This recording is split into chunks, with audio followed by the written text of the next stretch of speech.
और मैंने आपको भगवान की अनंत लीलाओं को सुनाया। और कहती है माताओं कि एक वक्ता तो केवल बोलने वाला होता है। देखो सुर न मचाइए भैया, सुर मचाओ कि हम आगे कुछ बोल नहीं पाएंगे। आपसे एक बार नहीं, हमने बहुत निवेदन कर लिया भैया, थोड़ी देर के लिए शांत हो जाइए। केवल माता बोलने वाला तो एक वक्ता होता है, लेकिन वक्ता से ज्यादा एक जो श्रोता होते हैं वो वक्ता से ज्यादा होशियार होते हैं, समझदार होते हैं। क्योंकि वक्ता तो केवल बोलता ही रहता है, जो उसके मन में आ जाए जो बोलता ही रहता है। क्यों कि अक्सर करके माता बोलने वाले के मुखारबिंद से कुछ न कुछ ऐसी गलतियां त्रुटियां हो जाती हैं जो वो रोक नहीं पाते हैं। लेकिन वक्ता से ज्यादा एक श्रोता बहुत होशियार होते हैं। आप हम सबसे बड़े हैं, आप एक श्रोता हैं। जो भी मैंने टूटे फूटे शब्दों में आपको कथा सुनाई है वो आपने बड़े प्रेम भाव के साथ तन और मन से कथा को श्रवण किया है।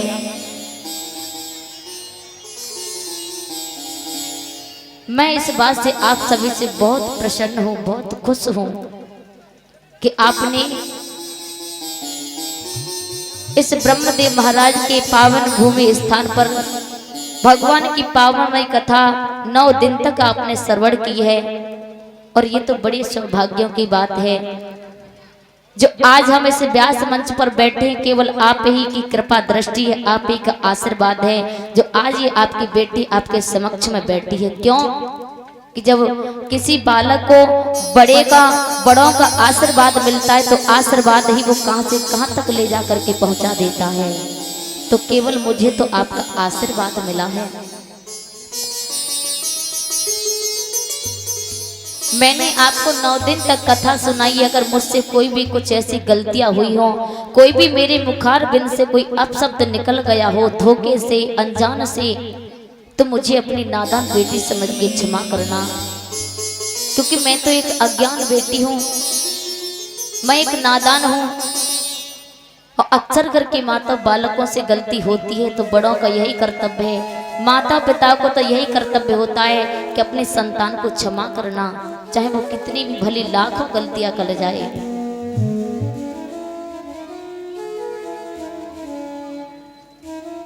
आपने सबने बड़े प्रेम भाव के साथ भगवान की पावनमयी कथा को श्रवण किया है। इस व्यास मंच पर आकर के बैठे हैं, आप सबके हमें दर्शन हुए हैं, लेकिन ये हमारे पास देन किसकी है?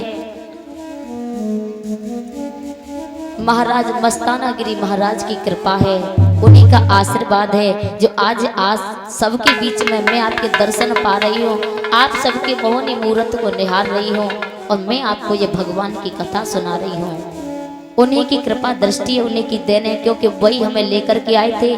कुछ इस गांव नगला भूड़ के हमारे कमेटी वाले भैया गए थे और हमारे मस्ताना गिरी महाराज जी गए थे। जिस समय ये भगवान की कथा बुकिंग करने के लिए गए थे, केवल माता हमसे तो फोन से बातें हुई थी, लेकिन यहाँ पर बहुत बड़ा शोर भी हो गया था कि आपने शास्त्री जी को कथा बुकिंग तो कराई है लेकिन शास्त्री को देखा नहीं है, कैसे बुकिंग करके आई हो, पता नहीं शास्त्री दिखने में कैसे हैं। लेकिन माता एक बात याद रखना, चेहरे से सुंदरताई नहीं देखी जाती, अगर सुंदरताई देखनी तो उसके अंदर झांक करके देखना।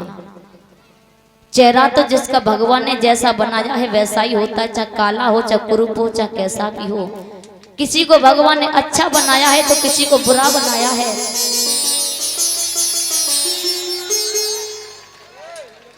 अगर किसी से प्रेम करना है तो दिल से कीजिए, उसके शरीर से नहीं। ये शरीर तो एक त्वचा की खाल है जो एक दिन ये जल करके राख हो जाती है, ये ढेर बन जाती है। प्रेम करना है तो ऐसा कीजिए जो शिवरी मैया ने किया था। भक्ति में भाव विभोर होना है तो ऐसा हो कीजिए जो मीरा ने भगवान से इतना प्रेम किया था। और केवल ये संसार का प्रेम तो ऐसा है कि आज तुमसे है तो कल किसी और से, कल फिर उसके बाद किसी और से। संसार से मोह मत कीजिए, मोह प्रेम प्यार करना है तो केवल भगवान से अपनी डोर लगाइए, वही तुम्हारी नैया को पार करने वाला है।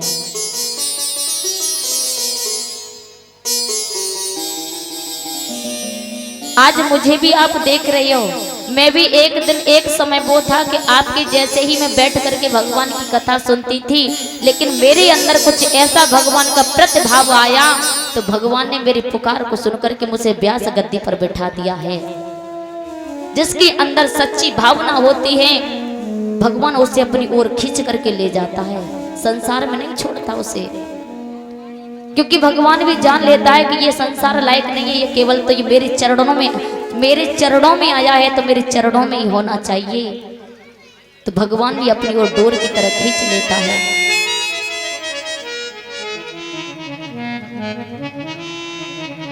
लेकिन मेरा तो सभी से बार बार यही कहना है कि जो भी मुझसे गलतियां हुई हो बस मुझे अपनी नादान बेटी समझ के क्षमा करना, या हमसे या हमारे स्टाफ वालों से कोई भी गलतियां हुई हो, धोखे से भी हुई हो, इनकी ओर से मैं आप सभी से क्षमा मांगती हूँ, हमें माफ करना।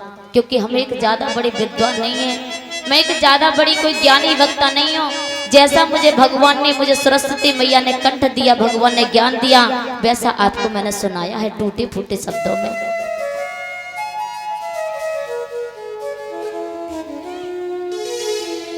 पत्ता टूटो डार सा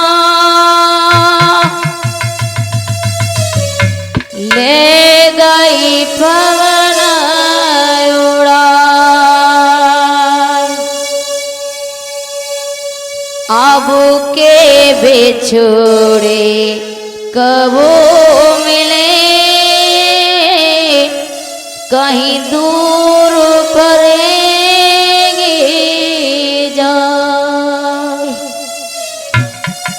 समय का कोई पता नहीं है कि इंसान समय से समय पर कहां से कहां पहुंच जाए। आज मैं आपके बीच में बैठ करके कथा सुना रही हूँ, लेकिन मुझे सुबह तक मालूम नहीं कि मुझे क्या हो जाए। कोई जिंदगी का कोई भरोसा नहीं है, क्योंकि समय एक ऐसी होती है, ये बहुत बड़ी बलवान होती है। आज आपके बीच में हम कथा कह रहे हैं, लेकिन समय कुछ ऐसी होती है।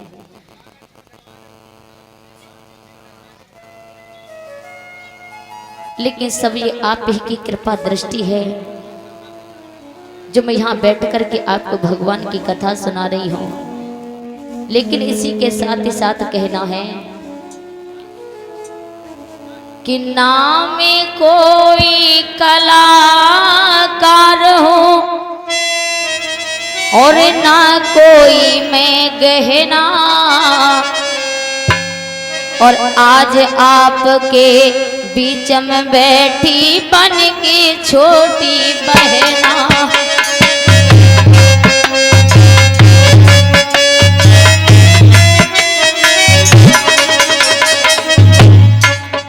अरे आज आपके बीच में बैठी बन के छोटी बहना,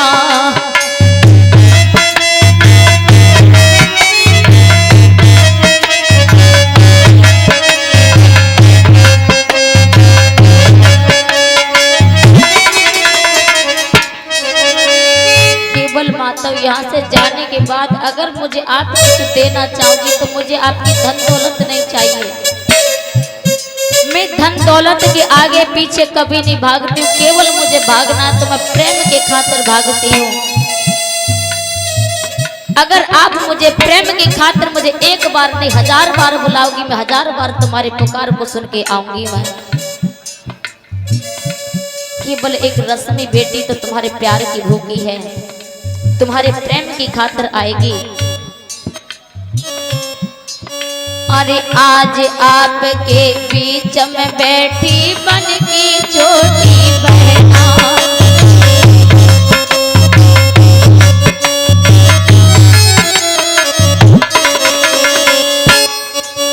और दया करो तो दयामयी और क्षमा करो बलिहारी।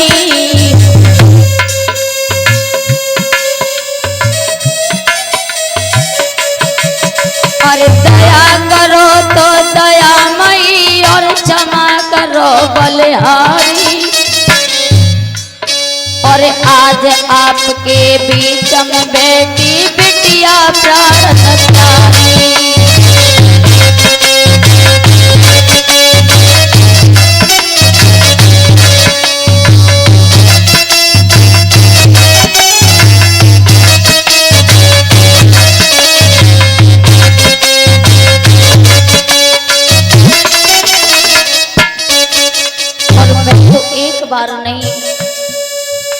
इस नगला भूमि को मैं एक बार नहीं बार बार प्रणाम करूंगी। इस भूमि को जो मुझे ब्रह्मदेव महाराज की कृपा से मैं यहाँ तक आई हूँ।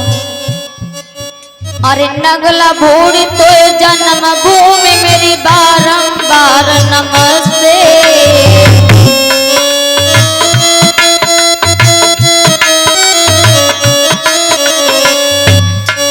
अरे नगला भूमि की जन्म भूमि तो रश्मि करे नमस्ते।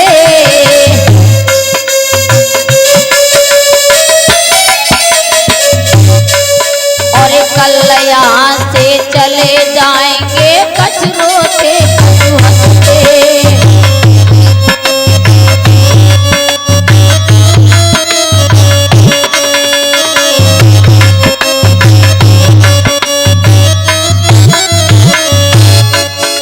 जब से इस गांव नगला भूड़ में आई हूँ मुझे कभी भी ये मालूम नहीं हुआ, मुझे इतना एहसास नहीं हुआ कि मेरा ये गांव है या कोई और गांव है, मेरा घर है या किसी का पराया घर है।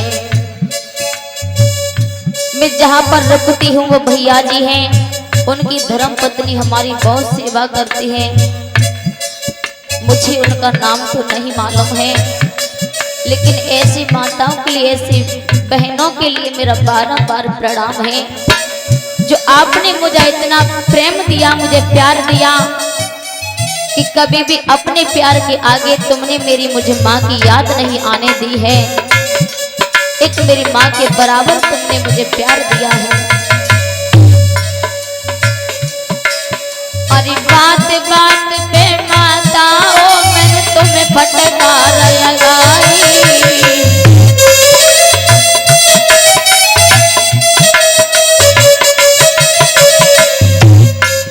अरे बात बात के मैया ओ मैंने तुम्हें फटकार लगाई।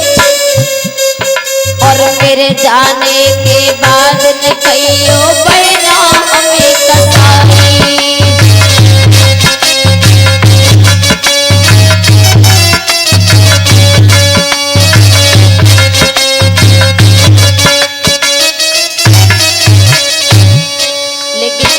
साथ ही साथ आपसे एक सबसे एक निवेदन करूंगी मैं, क्योंकि इस व्यासपीठ की ओर से मेरा बस यही निवेदन है, यही कहना है। इस भागवत कथा से हमें केवल एक ही बात की शिक्षा मिलती है। कथा सब जानते हैं, सब यही कथा सुनते हैं, लेकिन सच्चा शिक्षा हमें यही मिलती है, केवल अपने घर परिवार का सुधार करना, अपने अंदर को अहंकार को दूर करना, अपने आप का सुधार करना, यही इस भागवत से हमें शिक्षा मिलती है। कहना बस मेरा यही है, मेरे भाई और बहनों से अपने से बड़ों का सम्मान करना और अपने माता पिताओं की सेवा करना। बस मेरा यही आपसे एक बारंबार निवेदन है कि अपने माता पिताओं की सेवा जरूर करना, क्योंकि कोई भी माता पिता तो मैं दुखी होकर के कोई ऐसा दुखी के कारण से, क्योंकि जब माता पिता दुखी होते तो बहुत गहरा श्राप सा मालूम पड़ता है कि जैसे इन्होंने दिल से हमें एक श्राप दे दिया है। और जब आप उनकी आत्मा को ठेस नहीं पहुंचाओगे तो आपको बद दुआएं नहीं, वो दुआएं मिलेंगी, आशीर्वाद मिलेंगे तुम्हें। और एक अर्ज ये और हमारी सुन ले भैया बिरना।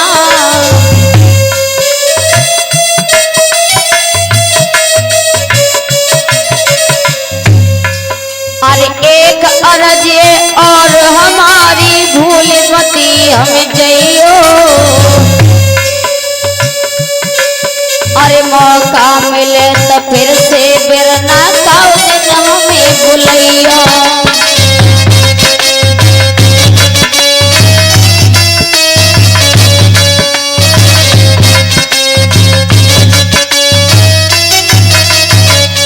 और इसी के साथ ही साथ थोड़ा अपना स्टाफ का परिचय देकर के आपको चलते हैं। अरे पुष्पेंद्र भैया प्राणन प्यारो चिमटा रहो बजाई।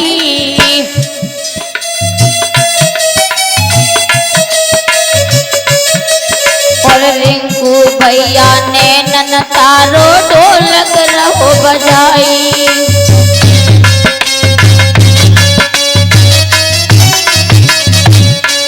अरे रिंकू भैया ने नन तारो ढोलक रहो बजाई।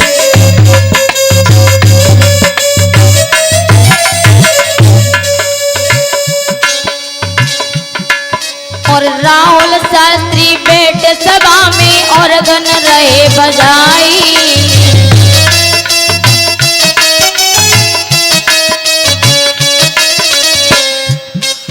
और राहुल शास्त्री बैठे सभा में ऑर्गन रहे बजाई।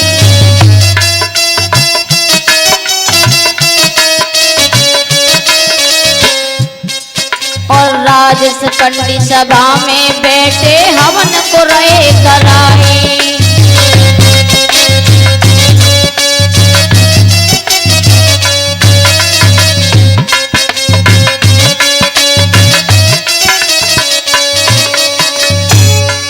अरे राजेश पंडित सभा में बैठ के हवन जो रही कराई।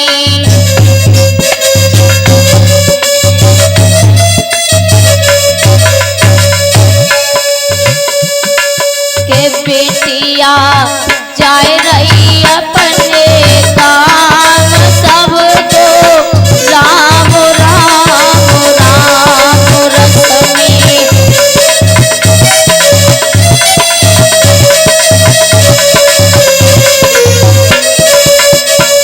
थोड़ी देर बैठ जाइए कि रश्मि जावे अपने काम सबको राम राम राम बेटिया।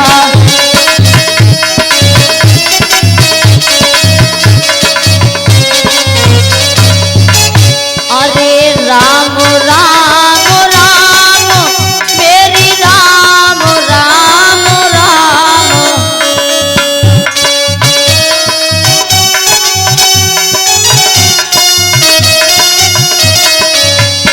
अरे राम राम राम सबसे कहती सीता राम बेटिया।